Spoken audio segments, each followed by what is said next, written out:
Hi, I'm Ashliey Wasson, owner and founder of the Oahu Lux Homes team brokered by eXp Realty. My team and I are so excited to be bringing you relevant and current real estate and community information. So make sure that you like and subscribe for more content. Thank you for your support. Enjoy.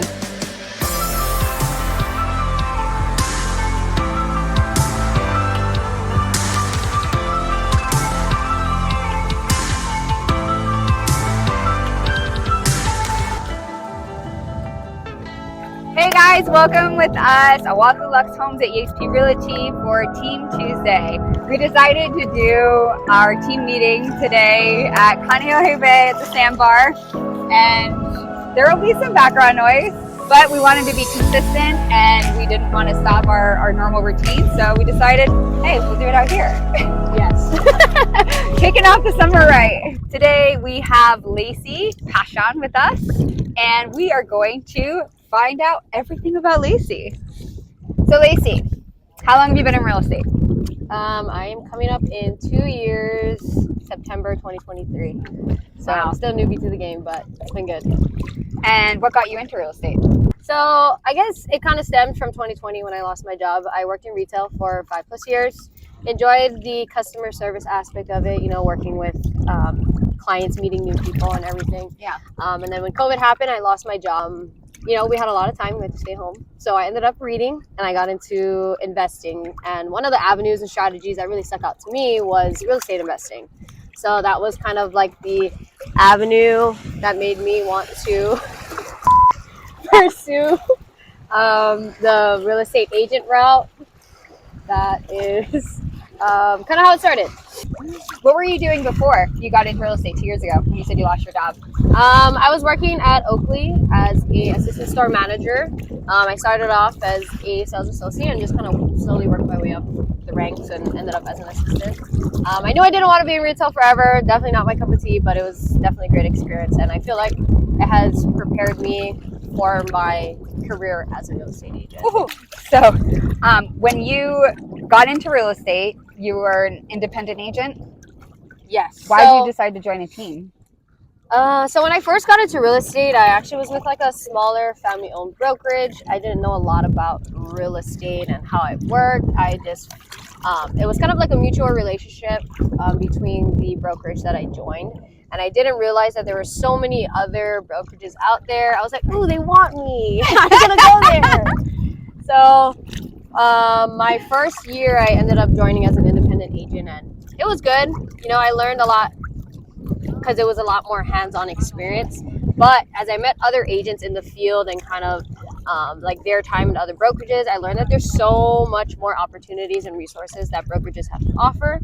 And during that time, I was working with investors, and that's kind of how I crossed paths with Ashliey. She's a very great investor-friendly agent, and I was like, that's kind of like who I want to emulate, not only on the business aspect of things, but then also on like the personal and just every aspect of life that I was like, ooh, I kind of like that.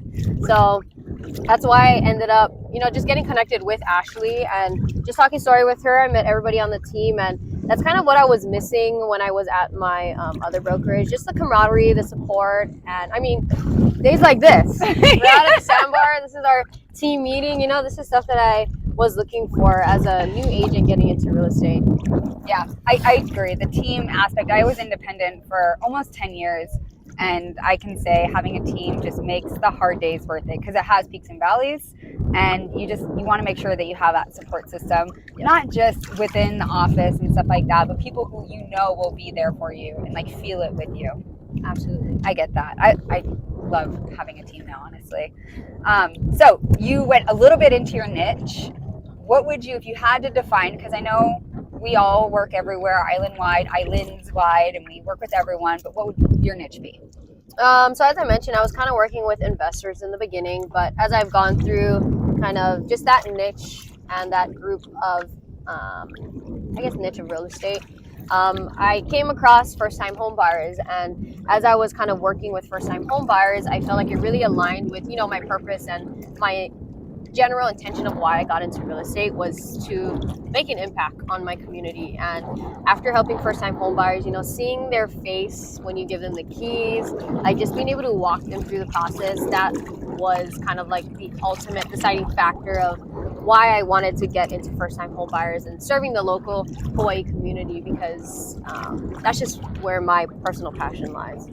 Yeah, you're very involved. You go to all the committees and the conventions about, local families and how to support the AINA and everything. I think it's beautiful.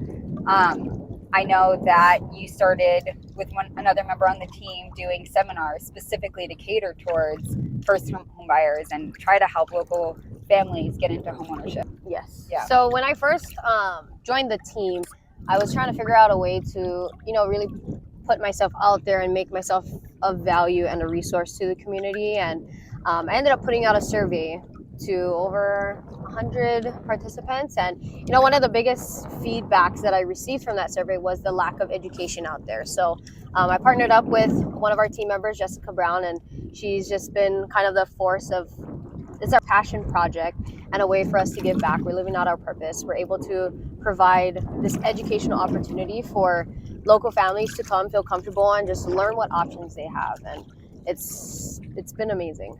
And you guys provide so much. I sat in a couple of them, and they're so funny. And you guys give out multiple $100 gift cards. It's a free seminar with free food, and you guys give out $100 gift cards.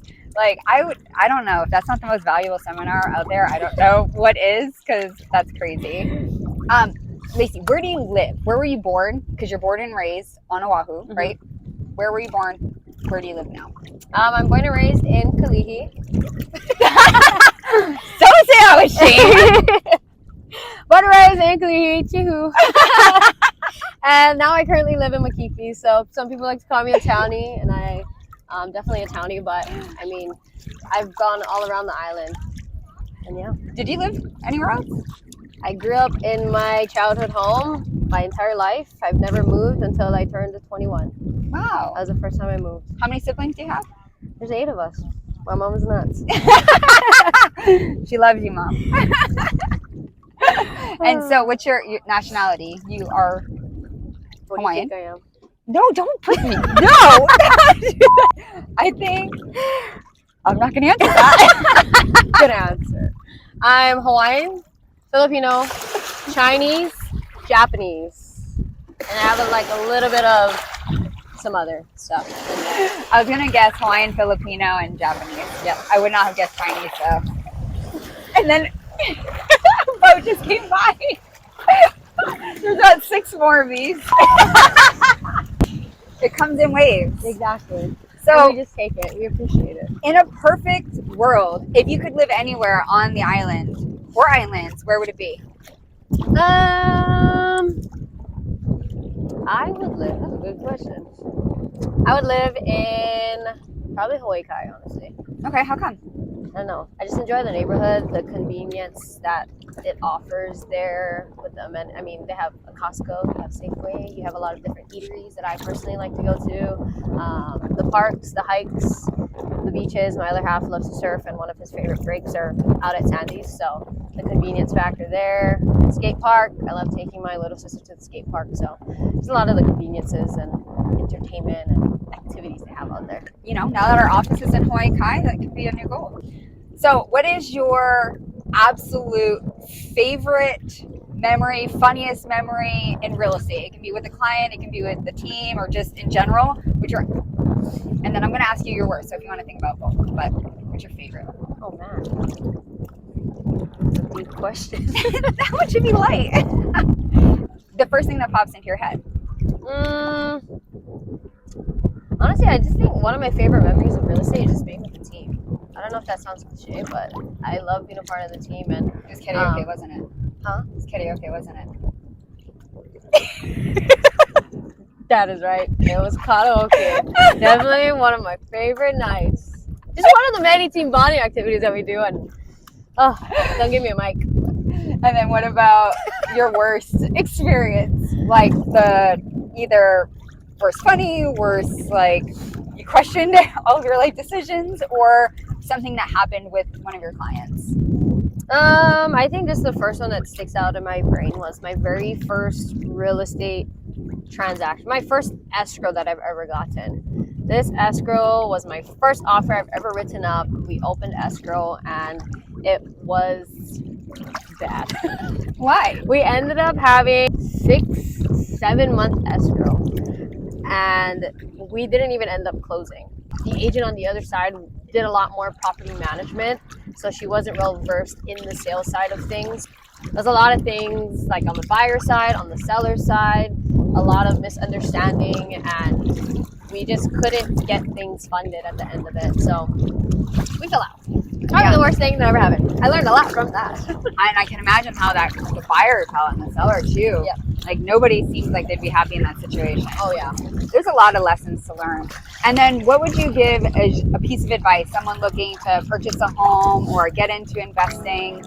Anything about like, hey, I wish I had known this when I was looking to buy, or you are looking to buy right now. So what's something like a nugget that people could take away? Don't be afraid to ask for help. I think that's one of the biggest things. I think especially here too in Hawaii, that's something that it's a hard pill to swallow, asking for help, just in general, not only in purchasing a home, but just in general. There's no harm in doing it, especially when it comes to purchasing your home. It's one of the biggest milestones and purchases somebody makes in their life. And you want to make sure you're being well informed on, what options you have and kind of what to do throughout the process. So don't be afraid to ask for help. Yeah, same. And that's with experienced investors or experienced buyers and sellers too, especially when they get to a certain level of perceived. They don't want to ask for help. They don't want to look like they have a weakness. And I will say it. I said it, I think, even when I was talking to Jessica. And again, like I treat everyone, even if they bought and sold 10 properties with me that year, as if it's their first every time, because they really appreciate that. And then you help them elevate because it takes less off their mind. Absolutely. It's a great piece of advice. Any lasting leaving thoughts? Follow your homegirl. Like that you Realtor. You see Taylor? Thank you, Taylor, for holding the phone for us today. She is plucking seaweed off. I hope you guys have a blessed day. We'll see you next week. Aloha. Make sure that you like and subscribe for more content. Thank you for your support. Enjoy.